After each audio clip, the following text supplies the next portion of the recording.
Hey guys, thanks for returning. If you're new here, go ahead and hit the subscribe button. My name is Daniel. I am the Christian Adventure Gamer. Sometimes I go by Daniel the Paladin. Today we're going to be spies. Why are we going to be spies? Because we're going to play H.I.D.E. Hidden Identity Dice Espionage by MayDay Games. This is a 2 to 5 player game. Plays about 30 minutes and is for ages 10 and up. So let's take it to the table and see what's in the box. Alright guys, now that the game is all set up, what you want to do first is you want to shuffle the Intel cards, which it says H.I.D.E. on the deck instead of Intel, which I would think it'd make more sense saying Intel, so that way you know that they are Intel. Then you have the rank cards, and then you distribute one of the Intel cards to one of the 4 locations. So you have the satellite space location, the nuclear power plant location, the water submarine location, and then the army helmet location.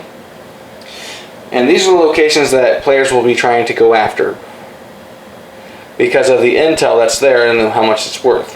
Okay, but before you get started, you'll take one of these gadget cards. And so they have different properties, so they have different symbols on them. As you can see, like that one has a submarine, that one has a submarine, army helmet, satellite, nuclear power plant. And so you'll shuffle those, and then you'll give one to each player that's playing.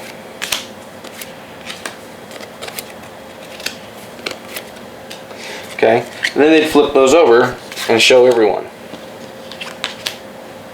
I gave 5 cards out, and I put the 5 cards on the hideout board. That's what's called your secret identity hideout board.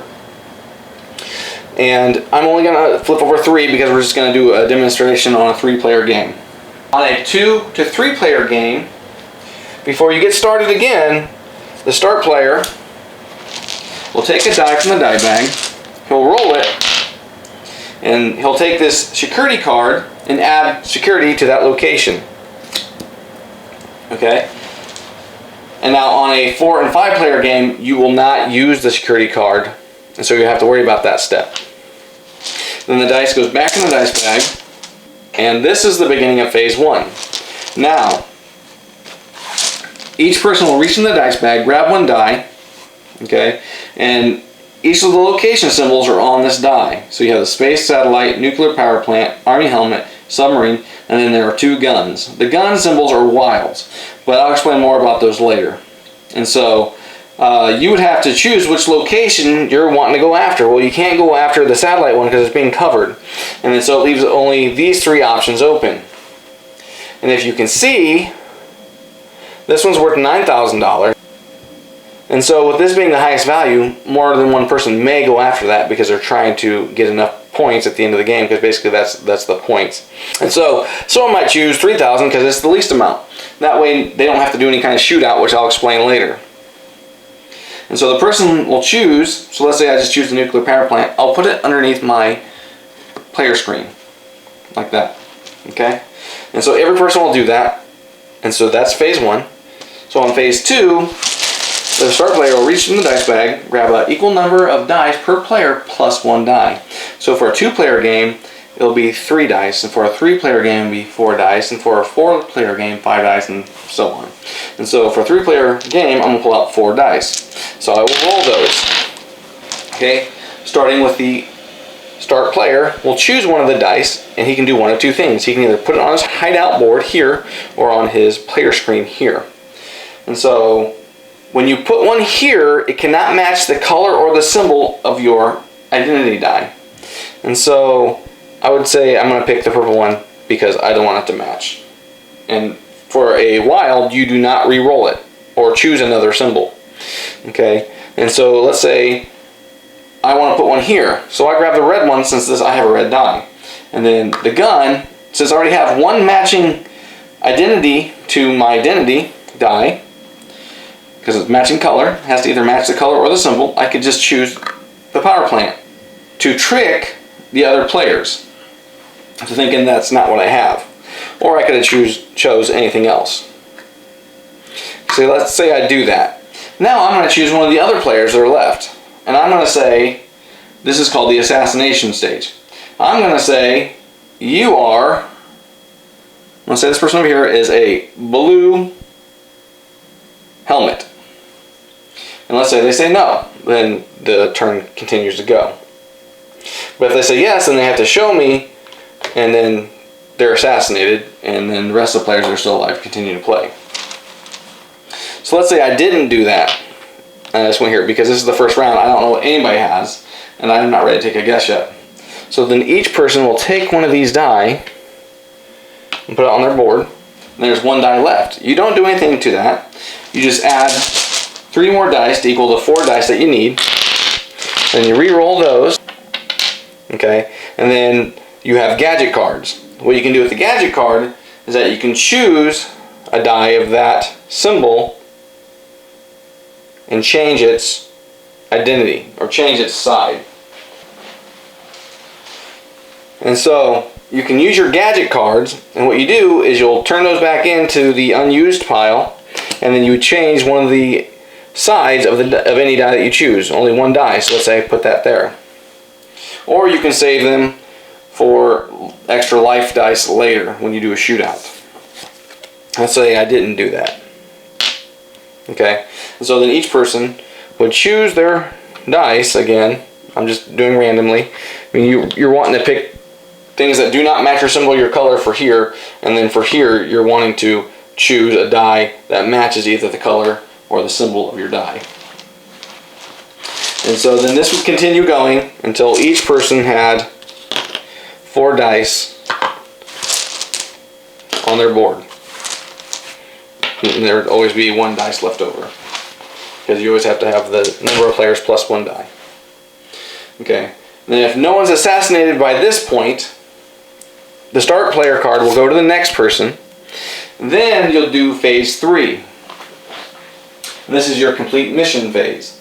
So each person would reveal their die and go after that location. So let's say this player and this player had the same location. And so what would happen is that you would have a shootout. And so to do a shootout, the players will take the dice that are left on top of their player screen. And so as you can see, there were no dice here. So what would happen? Well, if you haven't used your gadget die, let's say I was going, my location was the helmet, but it wasn't, so I wouldn't be able to use this. But let's say, they weren't able to use that location, so nothing had happened. But let's say I had a helmet here. Okay, and let's say they didn't have anything. Now I'm going to use my card to at least get me 1 die that I can use for the shootout.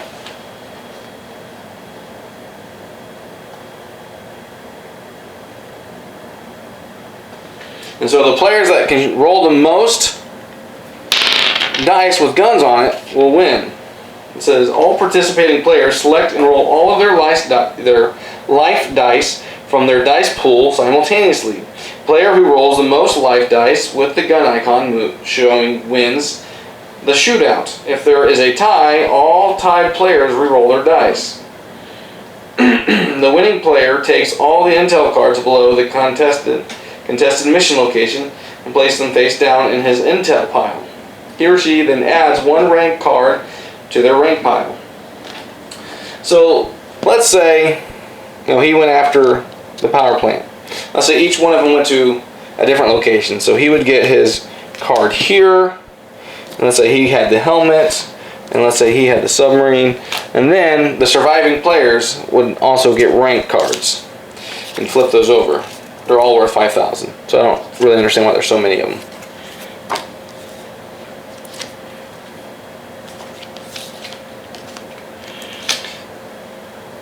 Okay, but let's say this player did have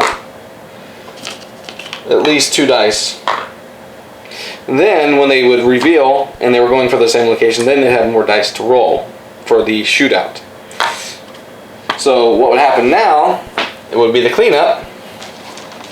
So you would remove the security card, you put all the dice back in the bag,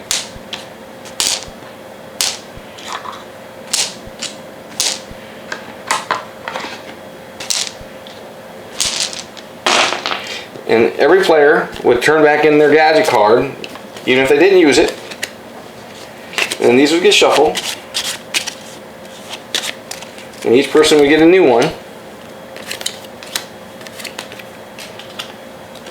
And then the start player would take one die from the dice bag, roll it for a 3-player game, only for a 2- and 3-player game, and they would cover up with a security that location. And then they would distribute more cards, intel cards. Okay, and then that would go back in the dice bag. Then the start player would take his die, choose which symbol he wanted, put it under his player screen, and then going around the board, everyone takes one die and chooses the location like we showed before. And then the start player would take 4 dice for a 3-player game, roll those, okay? Then these are the dice that we can choose. So let's say the start player, since he has a yellow die, he's just going to pick any random die because he's not ready to see what other people may have. And so this person has a yellow die with a submarine. Well, he's not ready yet, so he'll choose that die. This person has a red helmet, so he's just going to choose a blue submarine because he cannot choose the blue helmet because he already has a helmet. He cannot give away his identity. He's in the shadows. And then they would go around again, add 3 more dice to the one, roll those. Okay, so let's say this person's starting to get kind of wise that they think they may know what this person has. Okay, and so he's going to choose a die of his color. He's going to choose this guy over here. He's going to say, you have a blue helmet. He says no, just like we showed before. And these phases would continue until either someone had 5 rank cards, because all the other players died, because once a player dies, they give all their rank cards to the player that killed them. Or until after 3 rounds, and then you add up your score. So you have your intel cards. So let's say back up top and give our final thoughts. Alright guys, so now that we've taken a look at the game, I really like the artwork on the cards, and I like the card stock. The player boards are really thick cardboard. The dice are very unique, and they're engraved dice, meaning like the painted design of them is inside the die. It's not like on the top of it where it's going to rub off, or it's a sticker that's going to get peeled off over time. The quality is very good. The gameplay is solid.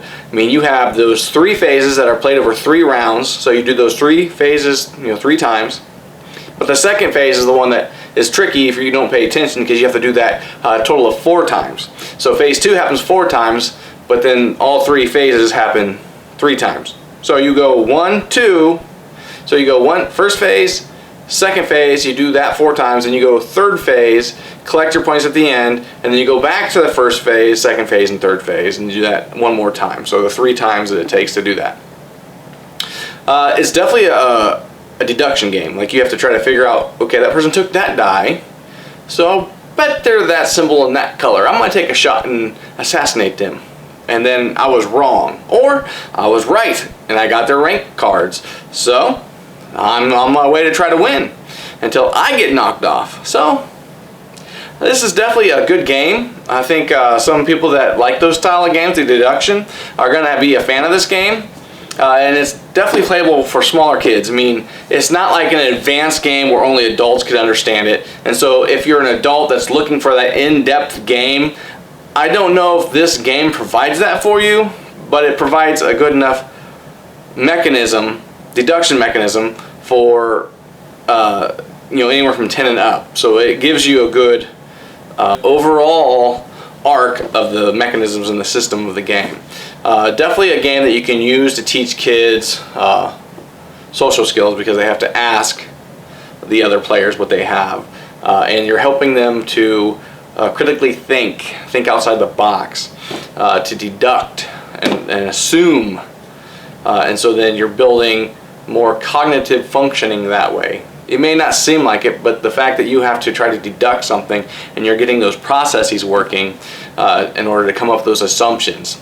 So if this is a game that you think that you'll enjoy, I will provide a link down below, so you can follow that link to Amazon and pick that game up there. Thank you very much. See you next time.